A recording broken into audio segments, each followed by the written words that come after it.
Okay, guys, welcome to another video. It's been about a month since I did one. This one's going to talk about a couple of things that have been happening in the market. One of them specifically is where we see the the YouTubers that are shutting down, and why is that going on?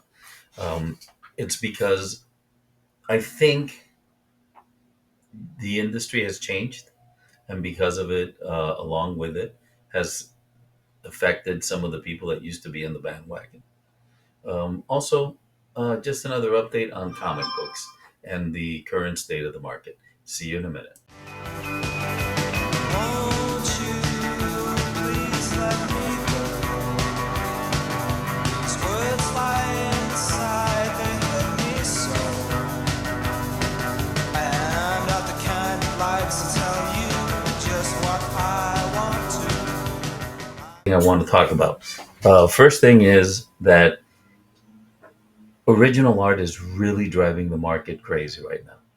If you haven't heard, there's a convention specifically for it called OAX. And there's different types of original art. There's published works, like what you see back here. These are Greg Land's, that's a Jim Starlin over there. Um, and then there's what are commissions, right? The difference is commissions are actually just works that are never published. They're usually a bust of a head or a full figure or an action scene of some sort, but they were never published.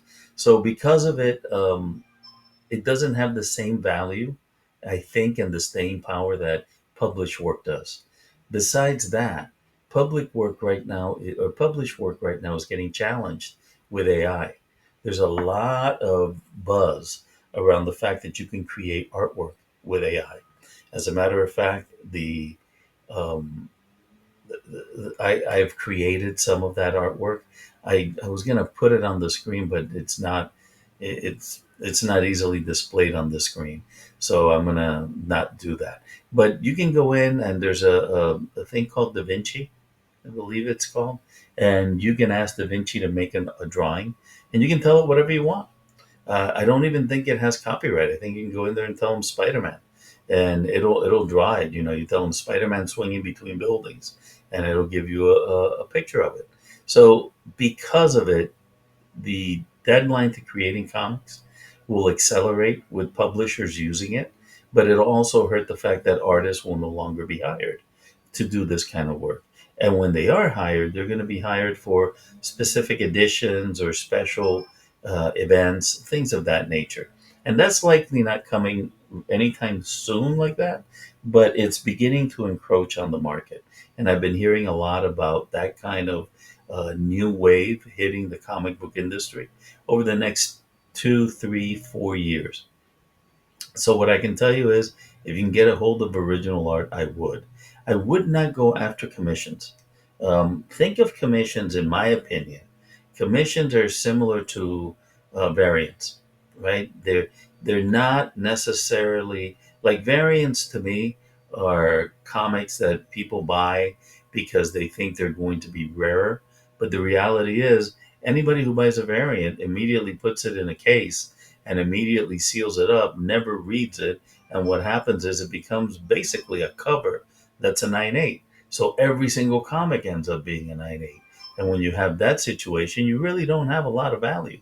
I mean, yes, some artists are going to be valuable, but the reason you get some of the value for, like, Frazetta, which there's one right there, Frazetta Comics and other types of artists from that era, and even more modern eras like in the 80s and 70s, is because people were not collecting from the day they bought the stuff. People were reading this stuff, and then they were storing it in a closet to read again later, and eventually it became a collectible. So the people that actually took it and said, I'm not touching it, I'm going to put it away like it is. One example is the Mile High collection. If you've never heard about the Mile High collection, go check it out. You're going to be really surprised at what happened. This guy in Denver, Colorado, that's why Mile High City, Mile High collection, died, and his wife had a warehouse that he had kept. And in that warehouse, I think he was a distributor. He had a few copies of every single comic ever made since like 1940. So it was unbelievable. And he never read them. He just stacked them. But he stacked them free. So they're not perfect, but they're damn near close to perfect. Anyway, she sold it, made a ton of money. The guy who bought it, he's famous, Giuseppe, I think is his name. But anyway, he has a museum right now, and you can see a lot of that artwork in that museum. But if you go online, you can find it. But that was a very rare event, right? And this gentleman was one of the few that did it. Another guy who did it was Hines, the owner of EC Comics. He was so much into art that he saved a copy of every EC that was ever printed, because he actually went out and looked for artists that he thought were amazing and brought them into EC. That's why EC has some of the most beautiful artwork. Even though it's horror and the science fiction and the crime, it is absolutely stunning. It's where Frazetta would draw. So these guys, or Haynes himself, was very focused on artwork, and because of it, his collection is called the Haynes Collection, and it's a Gaines. I'm sorry, not Haynes, it's Gaines, and that collection is incredibly beautiful. But it also means that because that collection exists, EC Books, which also had a great following, EC was probably one of the first that people collected because the covers were so amazing, right? And because of it, they stored them and they took care of them. So there are more EC comics out there, even though the majority are like fives and fours and threes. You still get like eights, nines. I think you can get maybe even a 9.8, especially if it's from the Gaines collection. But all in all, the point is, variants will never achieve what those comics achieve. It's impossible. It's just supply and demand. There's going to be a lot more supply than the demand has. Like, for example, I even went in and did the Bryce comic golden ticket deal.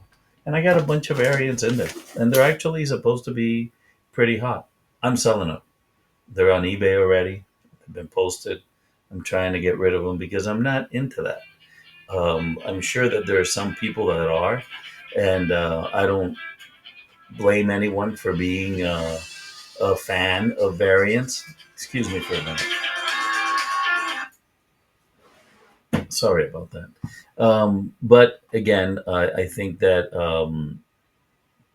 it depends on what you want to do. But commissions to me are like variants. You've got a piece of artwork that was done specifically for you. It's never been published. Yes, it's from an artist, so it is a piece of artwork from an artist. And I do suggest, if you're going to get commissions, try to get colored commissions. Don't go for black and whites or sketches, especially not pencils. Pencils are probably the most inexpensive. I had two Mike Grells that I just sold, and they were pencils of Green Lantern and another one of Green Arrow. Ended up selling it for like $170 each. That's not a lot. I think I bought them for like 120, 130. So I didn't make a lot of money on them, and I bought them like 4 or 5 years ago. So I do suggest that you go for the colored stuff on commissions rather than the pencils totally. But my suggestion is, try to get yourself into published artwork, because it's going the way of the dodo bird. And when it does, it's just going to increase in price. The other thing I wanted to talk about is a trend that I've been seeing on YouTube. A lot of the guys that do consistent. Oh, by the way, I was thinking of saying that if you want to see some really good conventions and some really good talk on original art at conventions, go to Comics Den. Comics Den is on YouTube. It's a couple, Angelo and Sarah. They go to all these conventions. They went to OAX, which is the comic book original art convention. But every time they go, they hit the artists, and you can see examples of what I'm talking about. And you can see the pricing, because a lot of times they'll get commissions and they'll pay 150, 500. I mean, it's crazy how expensive this stuff is getting. But what I also wanted to talk about is the fact that YouTubers are shutting down. And I think YouTubers are shutting down because a lot of them were really in the business of being an influencer that would be able to sell advertisement on their channel. But I don't know if you know this. It takes a lot, I mean, a lot of followers to make any money. Like, for example, I'm a tiny little speck in YouTube. I have very few followers. I think I have like 1,000, and my best videos have gotten 600, 700 views at most. So I'm very, very small. But there are guys out there that have like 20,000 followers. Their videos get watched like five, 600, maybe 1,000, 2,000, 3,000 views they'll get. And they make peanuts. I mean, literally peanuts. You're talking about, I think anybody that has like 25,000 followers and is getting like 1,000 views is maybe making $150 a month. And I'm not sure on the number, but I know it's low. I mean, my understanding is in this industry, Gem Mint is supposed to be the guy that makes the most money, and his numbers dropped, and it really, really hurt him financially. And I think he had, maybe he had 1 million, but that's when you really become financially stable in this industry. Because I think with 1 million, you're looking at like 200 grand a year, which isn't bad. 150 to 200 grand a year, something like that. And again, don't take these numbers as gospel. I'm not in this for that. So I've never really checked it. I've heard and I've seen some of the numbers come around when other YouTubers have talked about it, but I don't really remember them or keep track of any of that. But the thing is that they are shutting down, and they're shutting down surprisingly. Like, and the funny thing is, and then they'll come back, right? They'll shut down. They'll come back as a shorter, instead of an hour show, they'll do like 15-minute shows. Though like you have now, Sticky Goose, who's been very controversial. He's putting videos about skiing and different sports that he does. I don't remember what they were, but I mean, not even comic book stuff. And when he does talk about comic book stuff, he talks about it more from uh, from an industry perspective, not issues that he's buying. I mean, supposedly he sold all of his CGCs. And the same thing has happened to guys like uh, Reggie Collects. Reggie Collects vanished for a year, but he had a good reason. From what I heard, he got into a job that was very demanding and probably made him a shitload of money. So he realized something's got to give, and the YouTube channel gave. But he's back. But there's a lot of others that have vanished. There was a guy that used to do 9.8 slabs. He's gone. He was from Canada. I forgot his name, but he would constantly come out and say this 9.8 is worth this nine, and he would show what he had and what he wanted to buy, and that kind of stuff is dead. Viewership on these channels is low. But I'll tell you what, if you're providing information that is entertaining and somehow useful, people will watch. I mean, there's Comic Book Palace. Excellent. Because Comic Book Palace is like going into a comic book store and hanging out with the guys. The discussions are about that. He does a weekly thing on new comics coming out.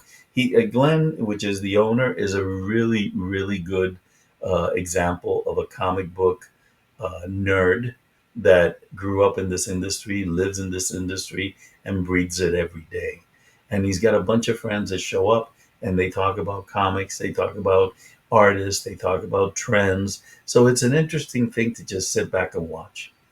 So anyway, my whole point is, look, the industry is very strong when it comes to people buying comics. It's coming back.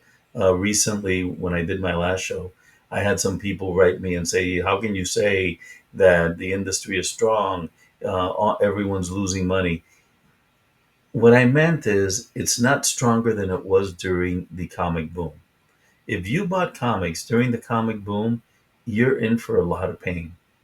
But if you didn't, and you have been in this industry for a long time, there's still a lot of money to be made.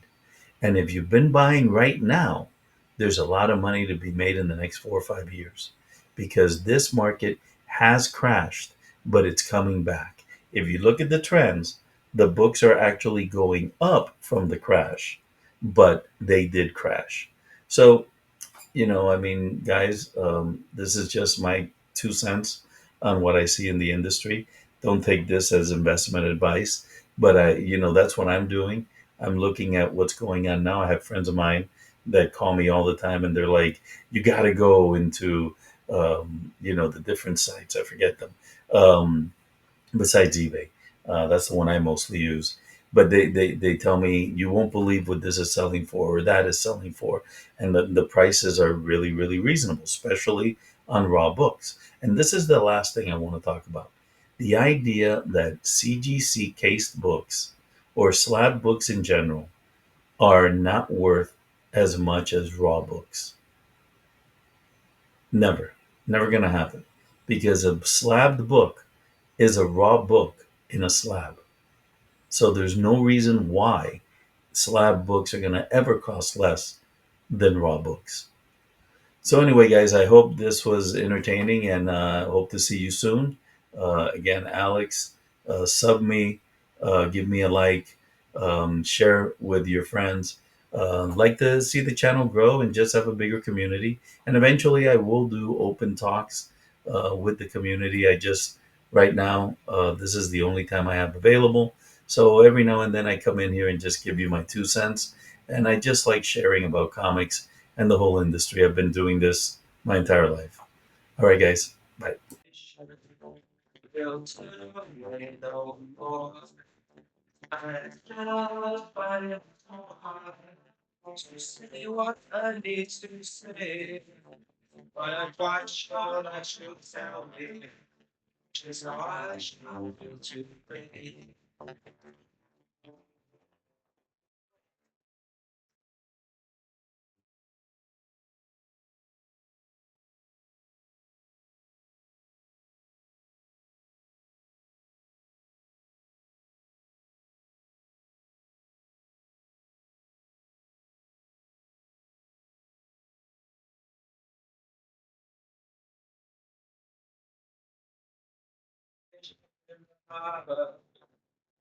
I can't shadow pay, but if it wasn't for your misfortune, I'd be a heavenly first day.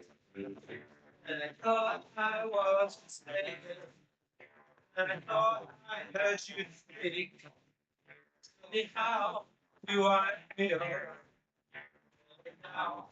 I should feel. Now I stand here waiting.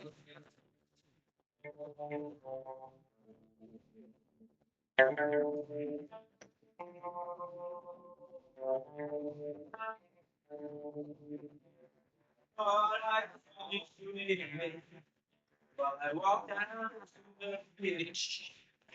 Tell me how does it feel? Where your heart rolls, rolls, rolls.